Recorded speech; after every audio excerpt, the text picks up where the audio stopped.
আসসালামু আলাইকুম ভিউয়ার্স, চলে আসলাম ঈদ স্পেশাল নওয়াবী সেমাই রেসিপি নিয়ে। আগের দিনে যেটাকে বলা হতো বাদশাহী ক্রিম সেমাই। ঘরে থাকা খুব সাধারণ উপকরণ দিয়েই এই সেমাইটা খুব সহজেই তৈরি করে নিতে পারবেন। আজ আপনাদের সঙ্গে খুব সহজ রেসিপিতে শেয়ার করছি। তাহলে চলুন দেখে নেওয়া যাক। এর জন্য আমি হাতে তৈরি লাচ্ছা সেমাই 1.5 বিড়ার মতো নিয়েছি। এখন চুলায় একটা প্যান বসিয়ে দিয়ে দিচ্ছি 1 চামচ ঘি। এখন এর মধ্যে দিয়ে দিচ্ছি হাতে তৈরি লাচ্ছা সেমাই। এই লাচ্ছা সেমাই তৈরির লিঙ্কটা এই ভিডিওর ডেসক্রিপশন বক্সে দেওয়া থাকবে, চাইলে ওখান থেকে দেখে নিতে পারেন। দিয়ে দিচ্ছি 1/3 কাপ চিনি আর দিয়ে দিচ্ছি 2 টেবিল চামচ গুঁড়া দুধ। এখন সবগুলো উপকরণ খুব ভালোভাবে মিশিয়ে নিয়ে চুলার আঁচ লো হিটে রেখে ক্রিস্পি করে ভেজে নেব। সেমাইটা এই পর্যায়ে ক্রিস্পি হয়ে গেছে, এখন চুলা থেকে নামিয়ে নিচ্ছি।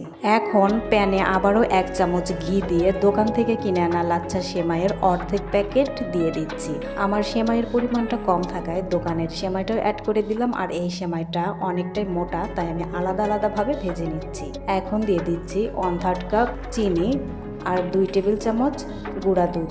এখন আবারও সবগুলো উপকরণ খুব ভালোভাবে মিশিয়ে নিয়ে এই সেমাইটা ক্রিস্পি করে বাদামি কালার করে ভেজে নেব। যেহেতু আমার ওই সেমাইটাও অনেকটাই বাদামি কালার, তাই বাদামি কালার করে ভেজে নেব। সেমাইটা বাদামি কালার হয়ে গেছে। এখন প্রথমে ভেজে নেওয়া হাতে তৈরি লাচ্ছা সেমাইটা এর মধ্যে দিয়ে খুব ভালোভাবে মিশিয়ে নিচ্ছি। সেমাইয়ের মিশ্রণটা একদম রেডি হয়ে গেছে, এখন চুলা থেকে নামিয়ে নিচ্ছি।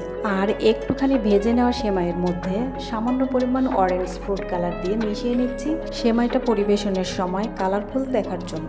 এখন খুব সহজ রেসিপিতে ক্রিমটা বানিয়ে নিচ্ছি। এর জন্য আমি এখানে 1 লিটার লিকুইড গরুর দুধ জাল করে অনেকটাই ঘন করে নিয়েছি। জাল করে নিলে দুধের কাঁচা গন্ধটা থাকবে না। এখন ঠান্ডা করে নেওয়া দুধটা প্যানে ঢেলে নিচ্ছি। এখানে দুধটা অবশ্যই ঠান্ডা নিতে হবে, ঠান্ডা অবস্থায় সবকিছু মিশিয়ে নিতে হবে। এখন এর মধ্যে দিয়ে দিচ্ছি 3 টেবিল চামচ গুঁড়া দুধ, দিয়ে দিচ্ছি 1/3 কাপ চিনি। চিনিটা আপনি আপনার পছন্দ মতো কমিয়ে বাড়িয়ে নিতে পারেন। এখন দিয়ে দিচ্ছি 2 টেবিল চামচ কর্নফ্লাওয়ার আর দিয়ে দিচ্ছি 2 টেবিল চামচ কাস্টার্ড পাউডার।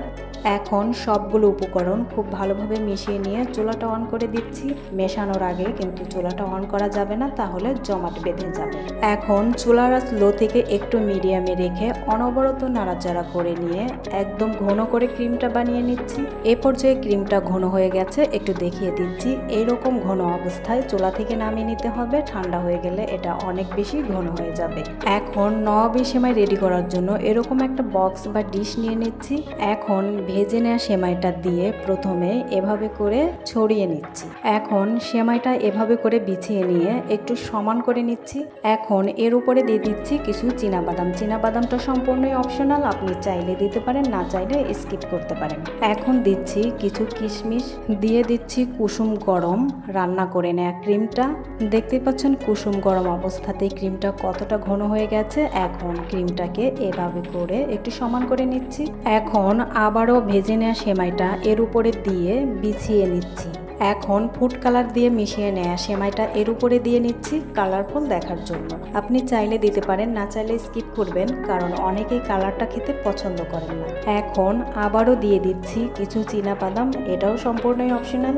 এখন দিয়ে দিচ্ছি কিছু কিশমিশ, দিয়ে দিচ্ছি কিছু কাঠবাদাম কুচি, এখন দিয়ে দিচ্ছি কিছু কাজু বাদাম কুচি, এখন দিয়ে দিচ্ছি কিছু চেরি ফল কুচি।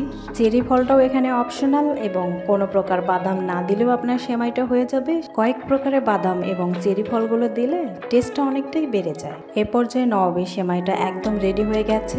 এখন 10 মিনিটের জন্য ফ্রিজে রেখে ঠান্ডা করে নিব। এই সেমাইটা ঠান্ডা ঠান্ডা খেতে অনেক বেশি মজা লাগে। 10 মিনিট পর ফ্রিজ থেকে বের করে নিয়েছি। এখন চামচ দিয়ে উঠিয়ে একটু শেয়ার করছি। এই সেমাইটার টেস্ট কিন্তু হবে ক্রিস্পি আর সফট। দেখতে পাচ্ছেন কতটা ক্রিস্পি আর সফট হয়েছে। এখন ঠান্ডা ঠান্ডা পরিবেশন করুন। আশা করছি আমার আজকের রেসিপিটি সবার অনেক বেশি ভালো লেগেছে। ভালো লাগলে একটা লাইক, কমেন্ট এবং শেয়ার করতে ভুলবেন না। আর যারা এখন এই ভিডিওটি ইউটিউব চ্যানেল থেকে দেখছেন, তারা চ্যানেলটি সাবস্ক্রাইব করে পাশে থাকা বেল বাটনটি অন করে দিবেন। আর যারা ফেসবুক পেজ থেকে দেখছেন, তারা অবশ্যই ফলো করে পাশেই থাকবেন।